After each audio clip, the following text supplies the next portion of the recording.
muttered to himself, rationing his remaining bottle. Military training had taught him the essentials of survival, but even he knew their situation was precarious. The scheduled flight back to Ouagadougou would leave without him if they didn't reach the airstrip soon, and nobody knew they had taken this desert shortcut. Through the shimmering heat waves, he suddenly spotted movement on the horizon. A figure, impossibly distant yet approaching steadily, appeared as a shadow against the bright desert landscape. Traore's military instincts kicked in. He reached for his handgun, scanning the area for any signs of an ambush. This region was known for bandits and extremist groups that moved freely across the porous borders between Mali, Niger, and Burkina Faso. As the figure grew closer, details began to emerge. An elderly man walking with the aid of a wooden staff, wrapped in traditional desert robes that billowed gently in the hot breeze. How anyone could navigate this barren landscape on foot seemed impossible. The man moved with the unhurried pace of someone familiar with the desert's harshness, someone who respected rather than feared it. Traore's driver and security officer returned, also noticing the approaching figure. "Sir, we should leave immediately," the security officer advised, tension evident in his voice. "The radiator is damaged but might hold if we don't push the engine. This could be a trap."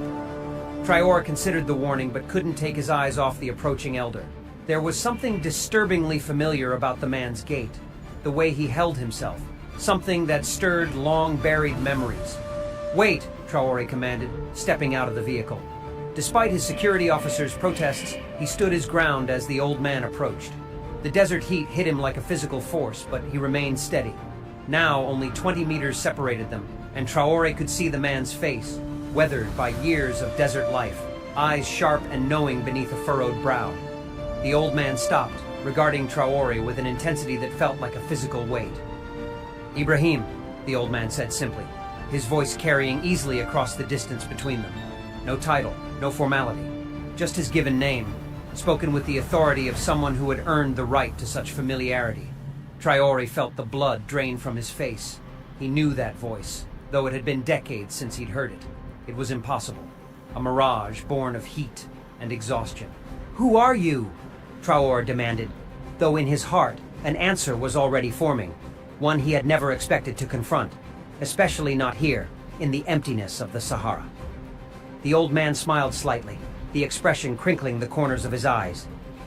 "You know who I am, my son, though I understand your disbelief. The dead should remain dead, should they not?" Amidou Traore, his father, the revolutionary who had disappeared when Ibrahim was only 7 years old, reportedly killed during a failed coup against the dictatorship that had ruled Burkina Faso at the time. His body had never been recovered, leading to years of painful uncertainty that his mother had finally resolved by holding a symbolic funeral. Ibrahim had grown up with only fading memories and second-hand stories of a father who had sacrificed everything for his political convictions. "This is impossible," Ibrahim said, aware that his security officer and driver were watching the exchange with mounting confusion. "Amidou Traore died 30 years ago." The old man nodded slowly. "That is what the world was meant to believe. That is what you needed to believe for your own safety." He gestured toward the vast desert around them. "We do not have much time. A storm is coming.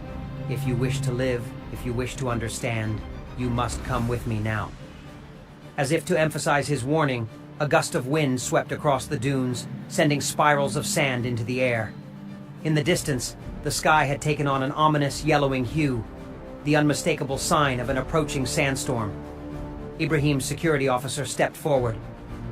"Sir, we need to seek shelter immediately. The vehicle won't protect us if a major storm hits." The old man pointed his staff toward a distant ridge. "My camp lies 2 kilometers in that direction. Solid shelter, water, food. You will not reach the airstrip before the storm hits." He looked directly at Ibrahim. "The choice is yours, my son, but it must be made quickly." Ibrahim hesitated only briefly. The rational part of his mind screamed that this was madness, following a stranger claiming to be his dead father into the desert. Yet something deeper, more instinctive, recognized the truth in those weathered features. "We go with him," Ibrahim decided, ignoring the protest forming on his security officer's lips. "Gather what supplies you can carry. We move now." The old man nodded once, then turned and began walking toward the ridge, his pace surprisingly brisk for his apparent age. As they followed, The wind continued to strengthen, and the yellow-orange wall of the approaching sandstorm loomed larger on the horizon. They walked in silence, Ibrahim's mind racing with questions he couldn't yet bring himself to ask. If this man truly was Amidou Traore, where had he been for 30 years? Why reveal himself now? And how had he found Ibrahim in the vastness of the desert? The coincidence seemed too great, unless it wasn't a coincidence at all. The security officer moved closer to Ibrahim, speaking in a low voice. "Sir, this could still be a trap. We should be prepared." Ibrahim nodded almost imperceptibly. He hadn't survived multiple coup attempts by being naive. Yet something told him the danger they faced wasn't from the old man, but from the approaching storm that now dominated the skyline behind them. The wind had risen to a constant howl, stinging their exposed skin with sand particles. Just as Ibrahim was beginning to question their chances of reaching shelter in time, they crested a small rise, and the old man's camp came into view. Camp was perhaps too modest a term. Nestled against the base of rocky outcroppings was a small compound. Several sturdy structures built from local stone, nearly invisible against the surrounding landscape unless you knew exactly where to look. A natural windbreak provided by the rocks created a small oasis of calm amidst the gathering storm. The old man led them directly to the largest structure, pushing aside a heavy woven door covering. Inside was cool and surprisingly comfortable. Rugs covered the stone floor, simple but functional furniture, shelves lined with books and handcrafted items. A small fire burned in a central pit, its smoke drawn upward through a cleverly designed chimney. The space spoke of permanence, of decades spent refining and improving a desert dwelling. "Please sit," the old man offered, gesturing to cushions arranged around the fire. "The storm will pass by morning. We are safe here." Ibrahim's driver and security officer exchanged glances, their discomfort evident. "Search the compound," Ibrahim instructed them quietly. "Make sure we are truly alone." They nodded, relieved to have a task that would allow them to assess their situation. As they left, the old man smiled wryly. "Cautious. Good. That is how you have survived this long." He moved to a corner of the room, returning with a clay pitcher and cups. "Water, clean and cool." Ibrahim accepted the cup, but didn't drink immediately. "You understand my skepticism," he said, studying the man who claimed to be his father. Up close, the resemblance was undeniable. The same high forehead, the same distinctive pattern of lines around the eyes that Ibrahim saw in the mirror each morning. Features that had begun to appear in his own face as he aged. Amidou Traoré disappeared during the coup of 1989. His companions confirmed his death. The old man settled himself across from Ibrahim, his movements deliberate and unhurried. His companions saw what they were meant to see, a man falling, blood, confusion. It was chaos, as such moments always are. He sipped from his cup. "The military government wanted me dead, but some within their ranks feared making me a martyr. So a different solution was arranged. Exile, deep in the desert where I could harm no one, inspire no one."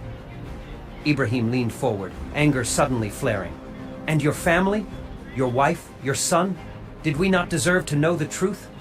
The old man's expression revealed deep pain, the first crack in his composed demeanor. "You deserved a father. Your mother deserved her husband. But my presence in your lives would have marked you for death. The regime watched you for years, waiting for me to make contact. Your safety depended on my death being real, to you most of all." "What forces?" Ibrahim asked, professional interest momentarily overriding personal feelings. His position as leader had been precarious from the start, balancing between competing international interests while trying to chart an independent course for his nation. Amidou rose, moving to a small chest against the wall. From it, he withdrew a leather-bound journal. "For 30 years, I have lived among the desert people, traveling between Mali, Niger, Chad, and Burkina Faso. I have observed, listened, recorded." He handed the journal to Ibrahim. "This contains information about a network operating across the Sahel, officials, business interests, military figures from multiple countries, coordinating with external powers. They are systematically destabilizing governments that resist external control over the region's resources." Ibrahim opened the journal, leafing through pages of meticulous notes, maps, names, some of which he recognized with shock as members of his own government. "How did you gather this information?" he asked, the military strategist in him automatically assessing the intelligence value of what he was seeing. Amidou smiled slightly. "I am a ghost, the old desert wanderer that no one notices. I travel between villages, camps, outposts. People speak freely around someone they perceive as harmless, disconnected from the modern world. He tapped the journal. Everything there has been verified through multiple sources. Ibrahim continued scanning the journal, his training allowing him to quickly assess its contents. What he found was disturbing.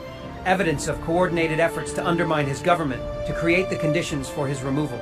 More concerning still were the specific details, dates, locations, participants in meetings that had not been public knowledge. Some of this information, he began, looking up sharply. How could you possibly know these details? I am not alone in my work, Amidou said simply. There are others who share my concerns, who provide information, a network of our own, you might say. The implications were staggering. For years, Ibrahim had navigated the treacherous waters of regional politics, never fully knowing whom he could trust. This journal potentially identified both enemies and allies if the information was accurate. Why didn't you find a way to share this before now? Why wait until a chance encounter in the desert? Amidou's expression hardened. It was no chance encounter, Ibrahim. Your sudden decision to take the desert route rather than the main road. The mechanical failure in your vehicle. These were orchestrated not by me, but by those who wish you harm. Your standard security protocols were known. Your movements tracked. You were meant to die in this desert. Another tragic accident to be mourned before your replacement takes power. Ibrahim's mind raced, recalculating the events of the past 24 hours. The suggestion to take the shorter desert route had come from his transportation coordinator. The driver had been assigned at the last minute, a replacement for his regular staff. Small deviations from standard procedure that in isolation raised no alarms. And you? He asked his father. How did you know I would be here? I have friends in many places, Amidou replied. When I learned of the plan, I positioned myself to intercept you. I had hoped to warn you before you left the main road, but events moved too quickly. He leaned forward, his expression grave. Ibrahim, this was to be the first attempt, not the last. The names in that journal, they are powerful people with significant resources. They will try again.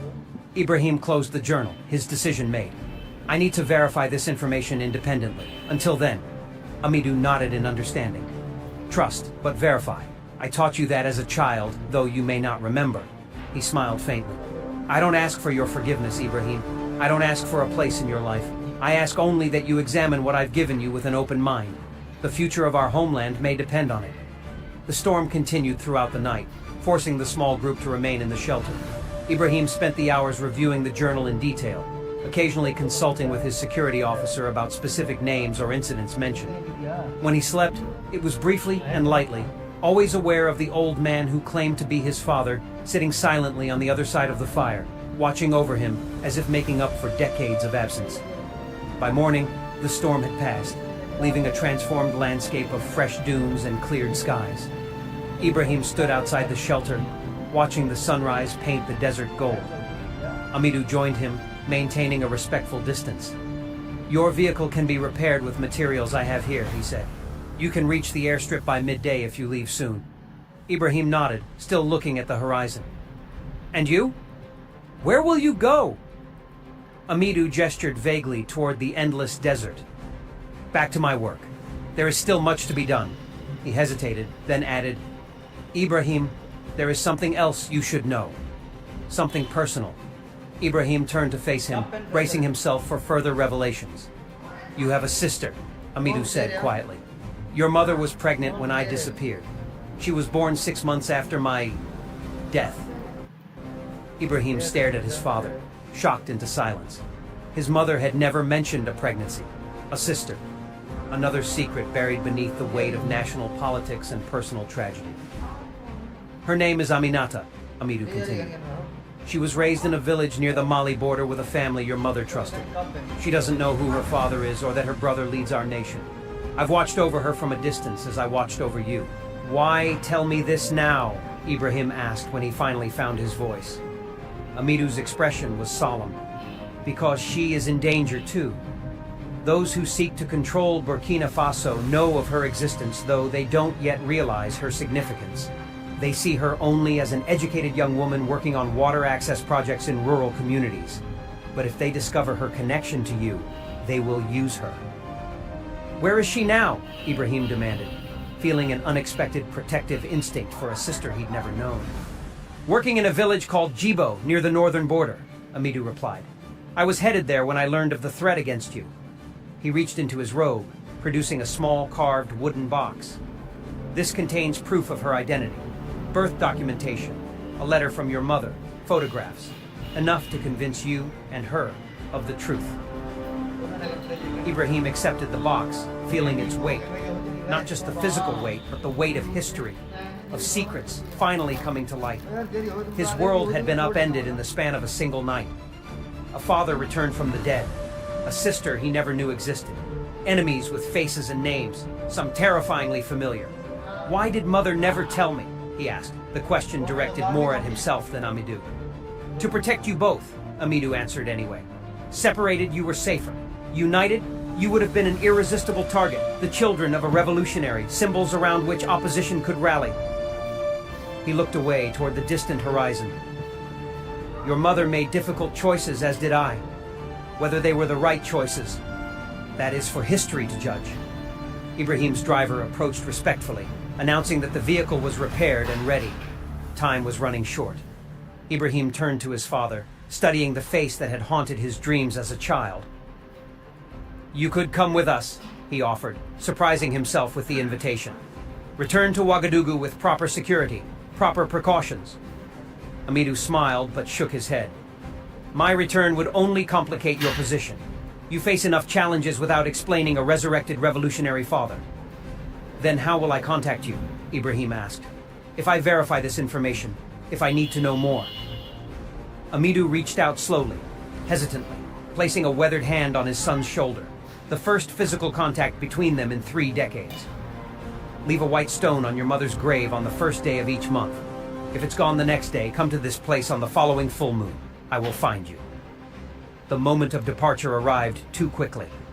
As Ibrahim prepared to leave, Amidou stood at the entrance to his compound, leaning on his staff, looking suddenly older and more vulnerable than he had the previous day. Ibrahim, he called as his son was about to enter the vehicle. I have one request. Ibrahim turned back. I didn't have the right to be proud of the boy you were, but I want you to know that I am immensely proud of the man you've become. The journey back to the airstrip passed in contemplative silence. Ibrahim absorbed in thoughts that ranged from the personal to the political and back again. The journal and wooden box sat beside him, tangible evidence of a reality he was still struggling to accept. His security officer, loyal but concerned, finally spoke. Sir, regarding what happened, how should I report it? Ibrahim considered the question carefully before responding. For now, you will report that we experienced vehicle trouble during a sandstorm and took shelter with a local guide who helped us make repairs, he decided. Nothing about the man's identity, nothing about the information he provided until I've had opportunity to verify independently. The officer nodded, understanding the need for discretion. And if asked directly, sir, about the 3 days we were missing? 3 days. It had seemed like hours, yet somehow also a lifetime. 3 days is how long it takes to truly see someone, Amidou had told him before they parted. 1 day to see their face, another to see their mind, a third to glimpse their soul. Ibrahim looked out at the desert stretching endlessly around them. If asked directly, he replied, say only that I encountered something unexpected in the desert, something that changed my perspective. As their vehicle approached the airstrip, the waiting government plane visible in the distance, Ibrahim made a decision. Instead of heading directly back to Ouagadougou, he would make an unscheduled detour to a small village called Jibo near the northern border, to meet a sister he never knew he had, to begin unraveling the truth of his family, his nation, and the forces that threatened both. The journey that had begun in the middle of a sandstorm was far from over. In many ways, it was just beginning.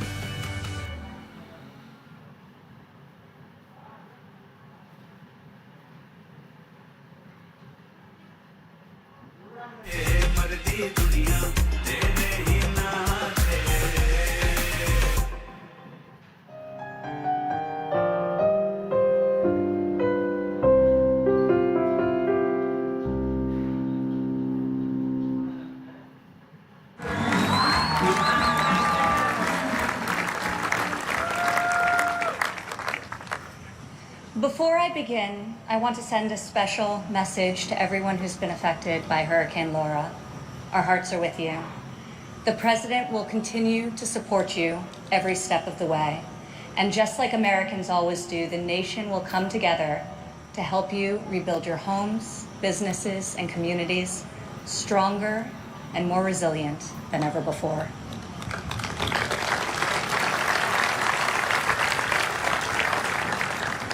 Four years ago, I introduced to you a builder, an entrepreneur, an outsider, and the people's nominee for President of the United States. Tonight, I stand before you as the proud daughter of the people's president.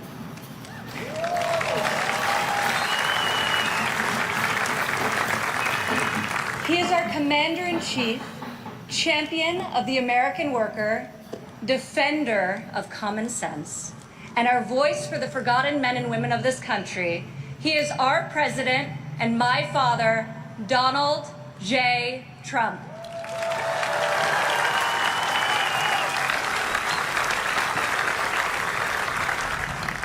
This evening, I want to tell you about the leader I know and the moments I wish every American could see. I want to tell you the story of a president who is fighting for you from dawn to midnight, when the cameras have left, the microphones are off, and the decisions really count. When Jared and I moved with our 3 young children to Washington, we didn't exactly know what we were in for, but our kids loved it from the start. My son Joseph promptly built Grandpa a Lego replica of the White House.